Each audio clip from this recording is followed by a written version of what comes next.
Hello guys, welcome to my channel. First of all I would like to say thanks to those who are watching this video. So let's start. हमारा जो topic है वह है class 12 के students के लिए relations and functions, यानी कि गाइस मैथ में chapter first relations and functions. तो आज हम उसी के बारे में बात करेंगे एंड हमारा जो टॉपिक है वो है 1-to-1 फंक्शन, यानी कि इस वीडियो में हम सीखने वाले हैं 1-to-1 फंक्शन क्या होता है। ठीक है, what's 1-to-1 function, it's very important for you in first chapter when you will go on exercise 1.2, then you will have to see, you will see what's 1-to-1 function and you will also have to understand the concept of 1-to-1 function. So it's important to see this video for understanding 1-to-1 function. Okay, so at first we will read the definition of 1-to-1 function and then we'll understand it from examples. We have taken 3 examples which you are seeing here. So at first we will understand the definition of 1-to-1 function, then we will understand it from examples. Okay, so what's definitions is saying there is given 1-to-1 function, 1-to-1 function और injective function, यानी कि guys 1-to-1 function को हम injective function भी कहते हैं। क्या कहते हैं?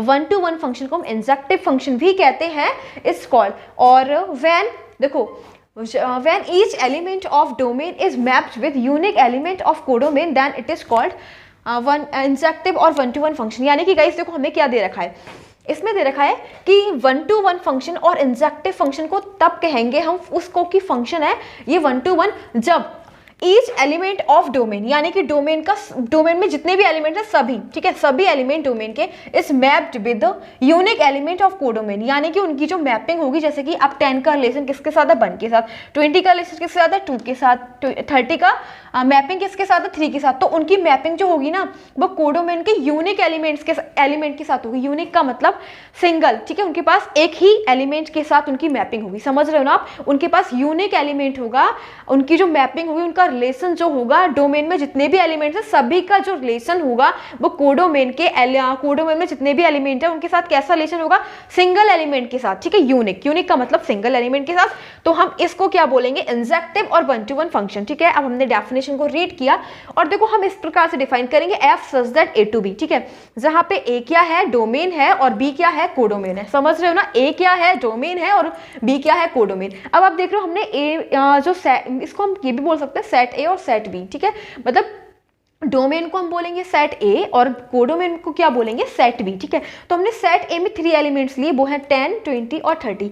ठीक है, अब आप देख रहे हो हमने कोडोमेन में 3 एलिमेंट्स लिए, यानी सेट बी में हमने 3 एलिमेंट्स 1, 2, 3।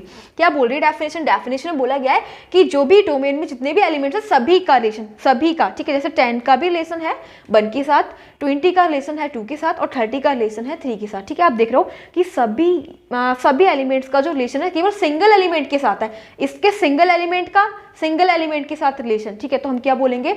इसको हम बोलेंगे 1-to-1 फंक्शन। ठीक है, अब बात करते हैं इसकी, ये 1-to-1 फंक्शन है, चेक करते हैं, लेट्स चेक। इसमें हमें दे रखा है डोमेन में 10, 20 और 30। ठीक है, तो जो 10 का जो रिलेशन है वो 3 के साथ है। ठीक है, 10 का रिलेशन तो है, 20 का रिलेशन किसके साथ है? 1 के साथ और 30 का रिलेशन भी 3 के साथ है। अब आप क्या देख रहे हो कि 10 का रिलेशन भी 3 के साथ है और 30 का रिलेशन भी 3 के साथ है, तो ऐसा पॉसिबल नहीं है। ठीक है, क्या बताया था कि जो भी एलिमेंट्स इसके अंदर होंगे उनका जो इनके साथ रिलेशन होगा वो सिंगल एलिमेंट के साथ होगा। किसके साथ होगा? सिंगल एलिमेंट के साथ। लेकिन आप यहाँ पे देख रहे हो 10 का रिलेशन 3 के साथ भी है और 3 का रिलेशन और 30 का रिलेशन भी 3 के पास है, यानी कि जो 10 की कोई प्राइवेसी नहीं है, 10 के पास 3 भी है और 30 के साथ भी इसका रिलेशन है। यानी कि गाइस देखो ये क्या हमारे पास कोडोमेन है, ठीक है, कोडोमेन में जो भी एलिमेंट है 3 है, 3 का रिलेशन 10 के साथ भी है और 3 का रिलेशन 30 के साथ भी है, तो ऐसा पॉसिबल ही नहीं है।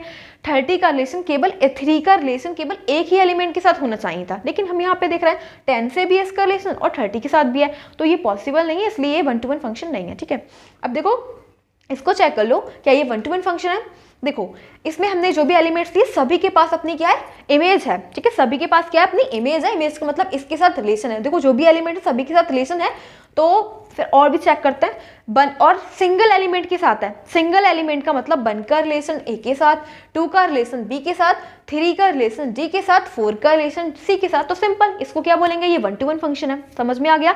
यानी कि डोमेन में जो भी एलिमेंट्स है सभी का रिलेशन कोडोमेन के एलिमेंट्स के साथ सिंगल एलिमेंट के साथ रिलेशन होना चाहिए। ठीक है, तो हम क्या बोलेंगे, वन टू वन फंक्शन बोलेंगे। तो यही हमने रीड किया आज, वन टू वन फंक्शन क्या था।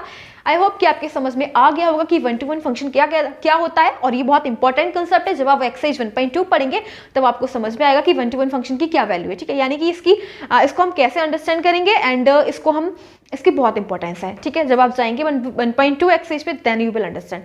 सो आज हमने यही समझा, one two one function. Thank you.